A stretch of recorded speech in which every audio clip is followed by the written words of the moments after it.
Following a series of drownings in Treasure Beach in St. Elizabeth, swimming has been banned at several sections of the popular beach attraction.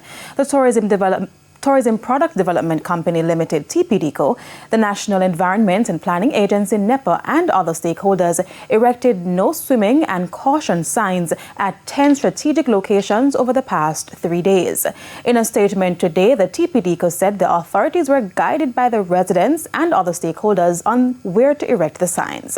Effective immediately, no swimming is permitted in Great Bay, Ponty Hole, Tranquility Bay, Old Wharf Beach, Calabash Bay Eastern, Calabash Bay Western, Frenchman Bay, John Rocks Point, Billy's Bay, and Fort Charles Beach.